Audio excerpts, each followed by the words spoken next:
দেওঘরে যখন আমরা গেছি তখন আমি তো দেওঘর মানে কোনো দিনও তো আসিনি। তার মধ্যে যেগুলো আমাদের ফ্যামিলিতে সবাই মানে, তো আমি তো বিয়ে হওয়ার পরে তো আমি মানি নাই।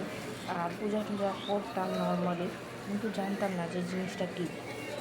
তারপরে সবাই বলছে যে দীক্ষা নিতে হবে।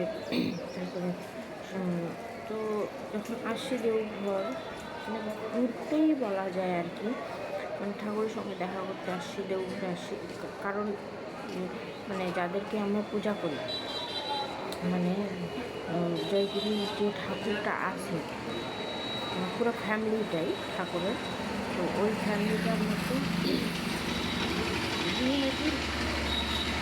মানে দেহ দিয়ে দিতে তাদের ফটো আছে।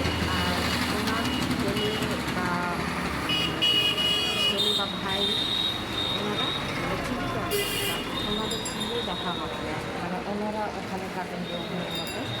আমরা যখন আসছি তখন এত বড় জগৎ, তার মধ্যে সব দিকে মানে এখানে আসলে পরে আপনারা মানে 10-15 দিন বা 1 মাস থাকবো এরকম হবে।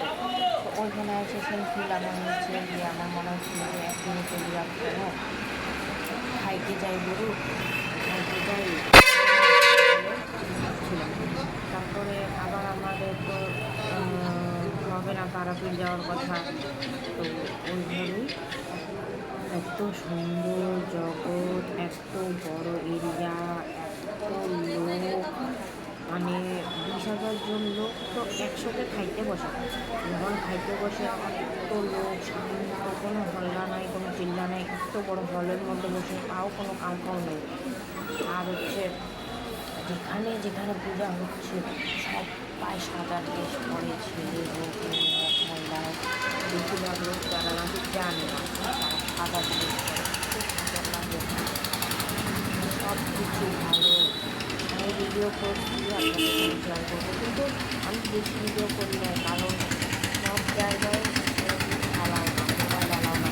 যেরকম আমরা এই 4 দিনের মধ্যে অনেকগুলো মন্দির ঘুরছি।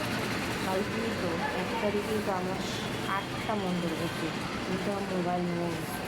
মোবাইলটা সব মন্দিরে ঢোকার আগে মোবাইলটা জমা নিয়ে গেল। তো ঠিকই করছে একদিক থেকে। এখন আমি ফটো তুলতে যাবো না, সবাই তো ফটো তুলতে যাবে না, হয়তো লুকায় তুলতেই নেই। এরকম তারাপীঠ মন্দিরে বারবার করে বলে দিচ্ছে যে মোবাইল ব্যবহার করা যাবে না। ঠাকুরের সামনে মোবাইল কিনে, ঠাকুর আমারও কেনা নাইছে, আর আমরা মোবাইল কিনে ঠাকুর দিয়ে দিয়ে ফটো তুলি, এই জিনিসটা ভালো না। তারপরে তাও ফটো তুলতে হবে, তো মোবাইলটা নিয়ে নেয়, ওইটাই ঠিক আছে,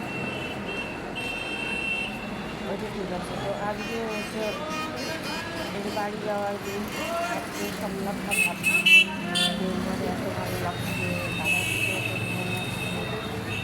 ভগবান চায় তাহলে নেক্সট টাইম আবার আসবো, আবার দেখা করতে আসবো।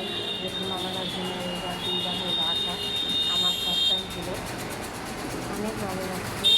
দেওঘরে আসতে অনেকেই থাকার ইচ্ছা আসবে। ওইভাবে আগে থেকেই সব কিছু সেখানে করে আসছিলাম যে আমরা তো প্রথম ছিলাম, যে অনেকগুলো খাবার বানায় এখানে নিয়ে এসে যেখানে পোস্ট ওখানে দাঁড়ায় নিয়ে খাওয়া দাওয়া করছে। আমরা আবার মানে চা নাস্তা করে নিয়েছিলাম, বাকিটা না আমরা তো নিয়ে আসলাম, আমাদের বলছিল আনার জন্য, কিন্তু অতটা ছিল না সময়, বাচ্চা নিয়ে আসছি সেজন্য আনতে পারি না। যাই হোক পর থেকে সব কিছু যাই নিয়ে দিচ্ছি, কী করতে লাগবে না করতে লাগবে।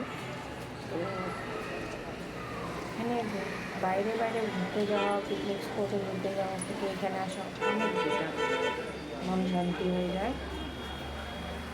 আপনারা চাইলে দেওঘর আসতে পারেন, তারাপীঠ আসতে পারেন, একই রাস্তায় পড়ে, 3-4 দিনের দুজন আসতে পারেন, নিজের গাড়ি নিয়ে হোক বা ভাড়া গাড়ি নিয়ে, ভালো লাগবে। খুব ভালো থাকবেন।